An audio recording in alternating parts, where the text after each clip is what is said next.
구역 공부 잠시 하겠습니다. 주보에 나와 있는 소명의시 느헤미야서 5장 14절에서 19절을 본문으로 합니다. 지면을 참고하시고 문제를 보겠습니다. 예루살렘 성벽을 건축하는 느헤미야에게 닥친 안팎의 시련은 무엇인가요?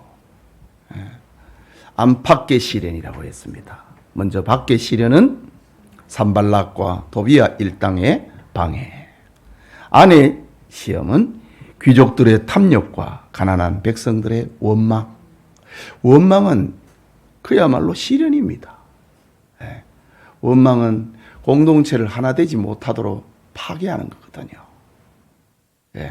가난한 백성들이 먹을 것이 없고 또 귀족들이 빼앗아가 버리니까 그냥 원망을 하게 되지요. 그 다음 두 번째 질문입니다. 느헤미야가 바사왕의 총애와 명예와 부귀를 포기하고 백성들과 함께 고난의 삶을 산 이유는 무엇인가요? 설교문에서 답을 찾아보자. 하나님과 자기 동족을 사랑했기 때문입니다. 그 계명을 요약을 하면은 하나님 사랑과 이웃 사랑이잖아요. 10계명의 두 부류가 하나님 사랑과 이웃 사랑입니다. 느헤미야가 바사왕의 총애와 명예와 부귀를 포기하고 백성들과 함께 고난의 삶을 산 이유는 하나님을 사랑하고 자기 동족을 사랑했기 때문이다. 세 번째 질문입니다. 예루살렘 총독으로 부임한 느헤미야가 총독의 녹을 받지 않은, 총독의 급여, 월급을 말하는 거지요. 총독의 녹을 받지 않은 기간은 얼마인가요? 느헤미야서 5장 14절을 보면은 몇 년? 자기가 재위 기간입니다. 12년입니다. 12년 동안 느헤미야의 총독으로 있다가 그 아닥사스다 왕이 너 얼마 동안 갔다 오겠느냐? 그 기한을 정하라고 했거든요. 그 기한이 12년이었습니다. 그리고 난 다음에 바사 왕궁으로 다시 귀환을 합니다. 그래서 왕궁에서 일을 하다가 또 시간을 내 갖고 또 왕의 허락을 받아 갖고 예루살렘의 총독으로 다시 옵니다. 그러니까 이제 이 느헤미야서 1장에서 14장까지가 있는데 느헤미야서 이 안에는요 12년 동안에 그 총독으로 재위했던 그게 나오고 또 저 페르시아 왕궁에 갔다가 또 왕의 허락을 맡아갖고 다시 오고 이 두 번 도착한 그런 기록이 다 나오게 됩니다. 자, 그 다음에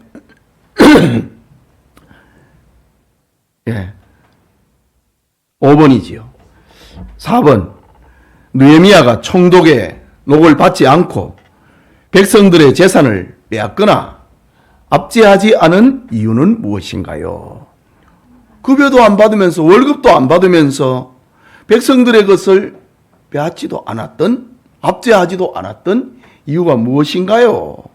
5장 15절에 보면은 하나님을 경외했기 때문에.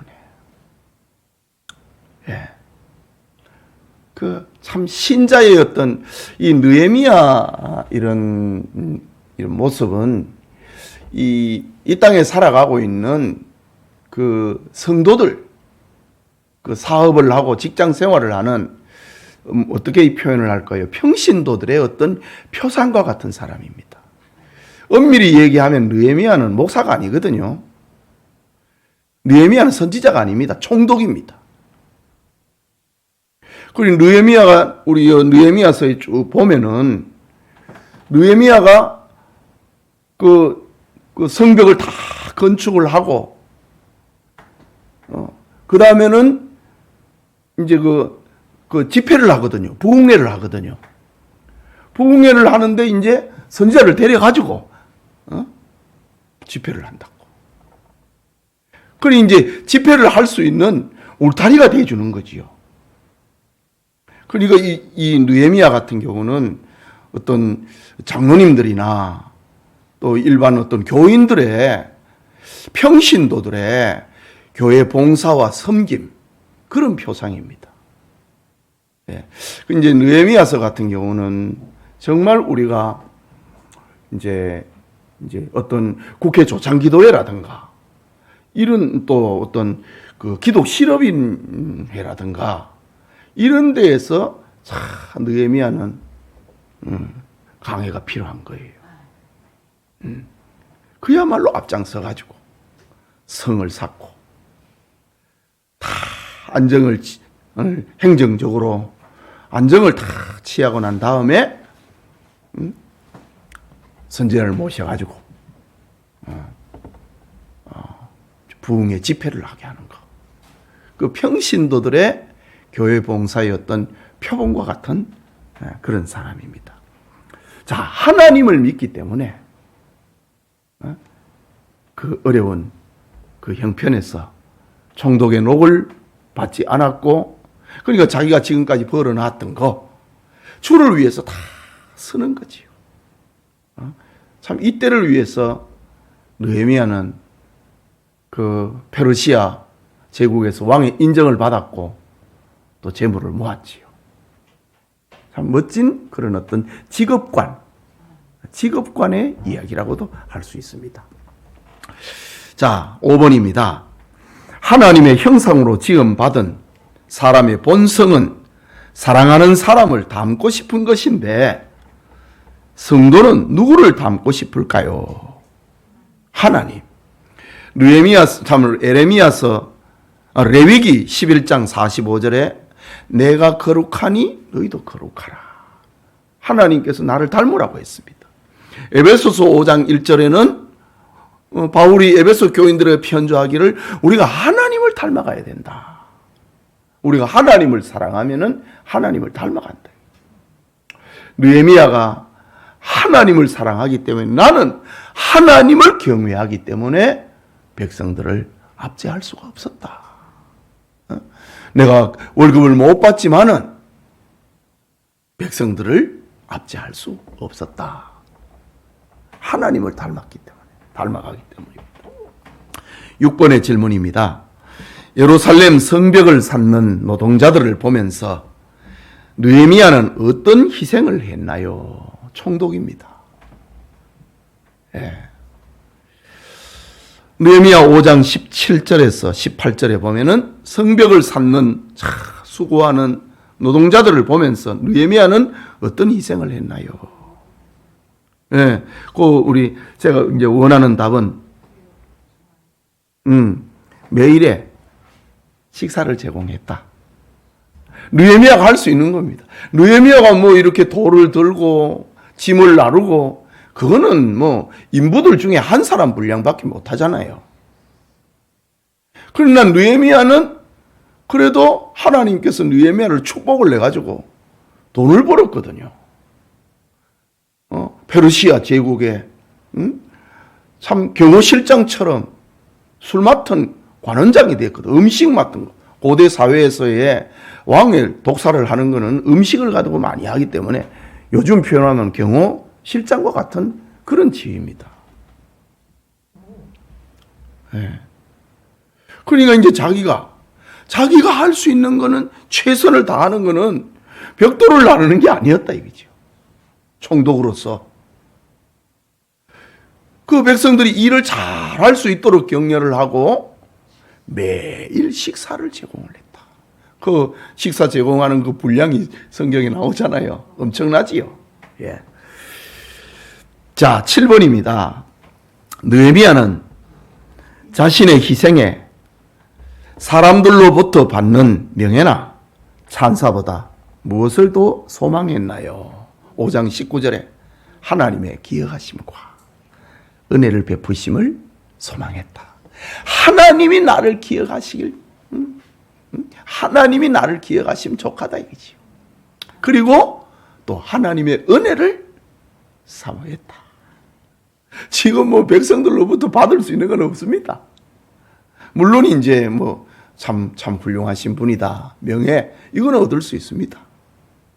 그러나 느헤미야는 그것보다 하나님이 나를 기억하시면 족하다.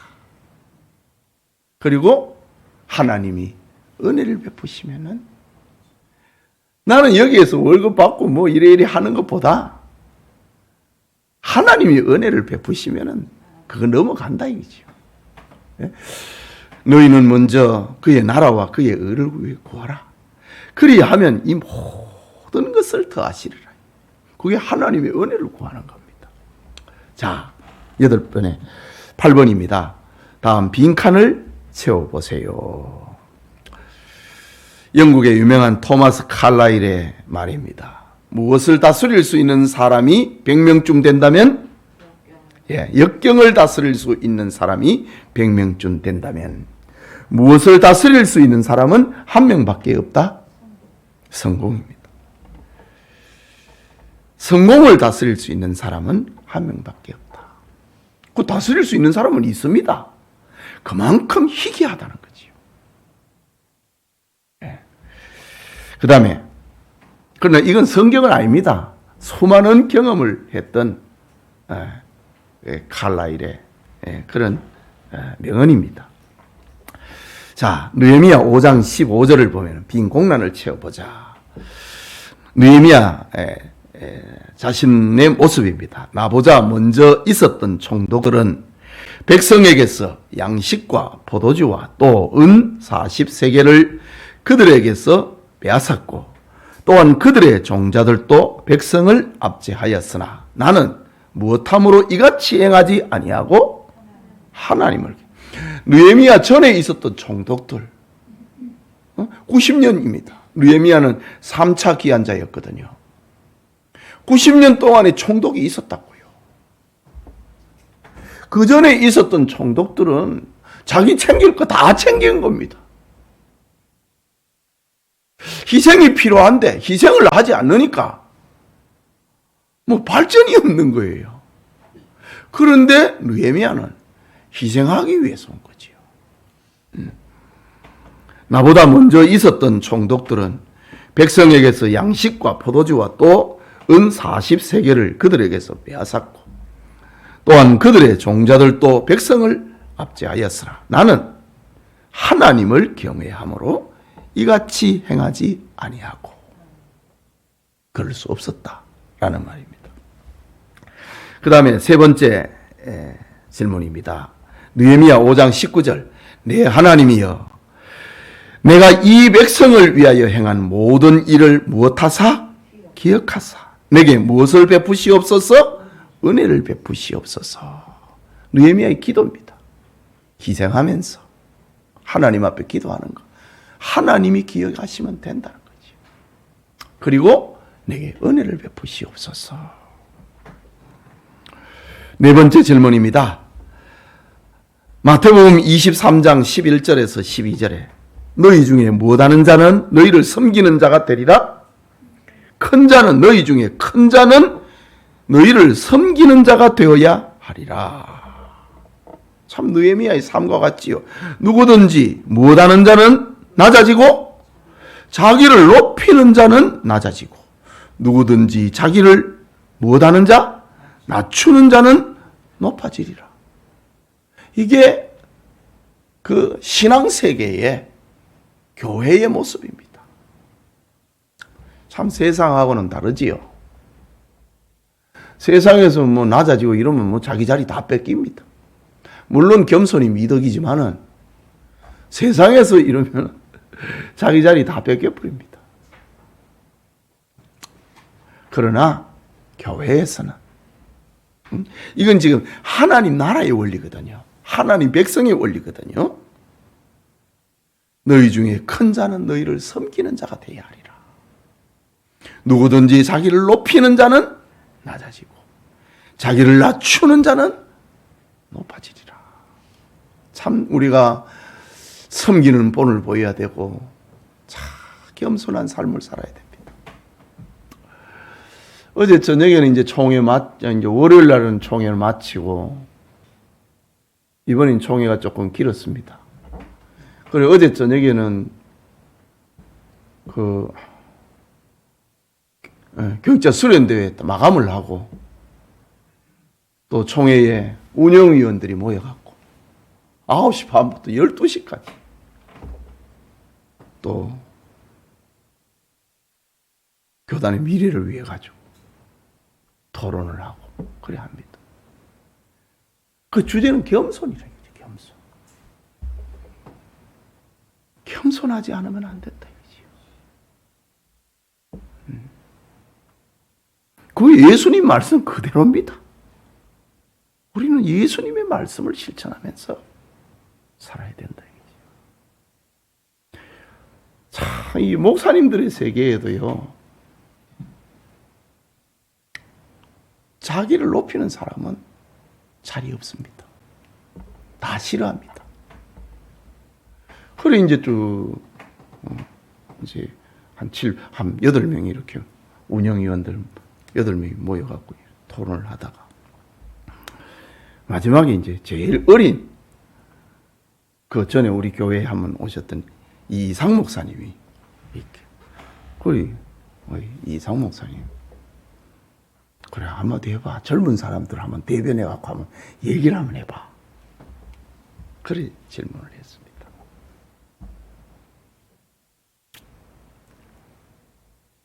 우리 교단에서는 목사님 자기들이 자기가 선배님들을 생각을 해보니까 목사님들 중에 아무도 권위적인 사람이 없으니까 너무 행복하다는 거예요. 울먹이면서 얘기하는 거예요. 우리 공동체가 적지만은 목사님들이 다 후배들을 존중하고 격려하고 내가 선배네. 내가 교인들 좀 모이는 애. 내가 총회에 돈을 얼마나 냈다느니. 이 수련회를 위해서 찬조를 얼마나 했다. 그런 사람이 없으니까. 자기는 너무 좋다는 거. 그리고 겸손입니다. 겸손. 하나님의 나라는 교단도 마찬가지지요. 자기를 높이는 자는 낮아진다. 자기를 낮추는 자는 높아지리라. 선배 목사님들이 다 자기를 낮추니까 후배들이 존경을 하는 거라. 이게 하나님의 나라이지요.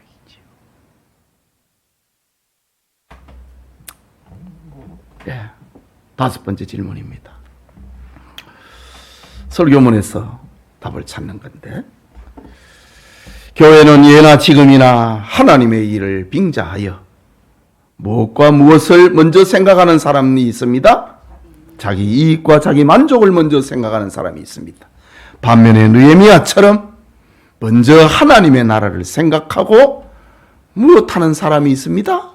희생하고 섬기는 사람이 있습니다.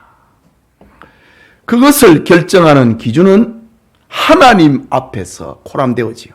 하나님 앞에서라는 무엇입니다? 신앙입니다. 신앙이 있으면 낮아진다. 신앙이 있으면 하나님의 나라를 생각한다.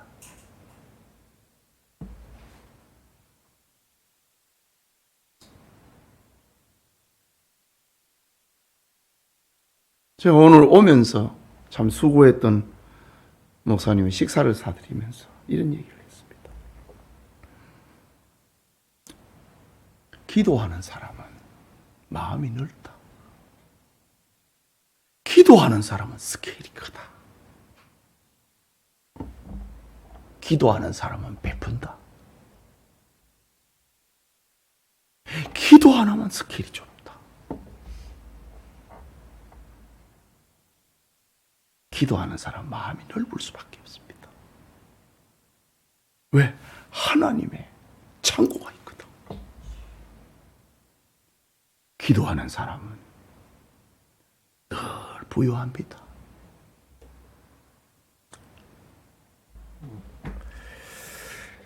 자, 이렇게 오늘 구역 공부를 했습니다. 기도합시다.